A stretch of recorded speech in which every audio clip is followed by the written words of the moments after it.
ठाकरेंना काही लोक निवडणुकीआधी भेटले होते। पवारांच्या या गौप्यस्फोटानंतर राऊतांनी सुद्धा आता गौप्यस्फोट केला। लोक तुमच्याकडे का आले असा सवाल यावेळी प्रताप सरनाईक यांनी उपस्थित केला। राहुल गांधींनी जे पुरावे समोर ठेवले मतचोरीचे, त्याची शहनिशा या देशातल्या अनेक पत्रकारांनी, वृत्तपत्रांनी केली। बेंगलोरला, अन्य ठिकाणी, महाराष्ट्रात।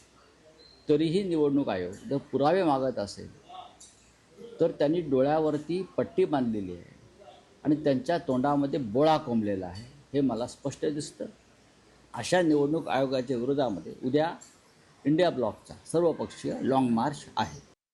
राहुल गांधींच्या पावलावर पाऊल ठेवून देशाचे नेते आणि महाराष्ट्राचं एक आदराचं स्थान असलेलं शरदचंद्र पवार, राष्ट्रवादी काँग्रेस पक्षाचे नेते सुद्धा काल असं वक्तव्य करायला लागले की 2 लोक माझ्याकडे विधानसभेच्या निवडणुकीच्या आधी आले होते आणि 160 जागा निवडून देऊ असं सांगितलं होतं। अहो, तुम्हाला जर ह्या अशा प्रवृत्तीला थाराच द्यायचा नव्हता तर तुम्ही राहुल गांधींकडे घेऊनच मुळात कशाला गेलात आणि प्रामुख्यानं ते दुसऱ्या कुठल्याही नेत्याकडे न जाता तुमच्याकडेच का आले? काय ह्याच्यापूर्वी तुम्ही काय असं केलं होतं का? ती जी चीप आहे यांच्या डोक्यामध्ये असते ती आता कुठेतरी गहाळ झालेली आहे आणि त्यामुळे काही बडबड ही लोक करतायत।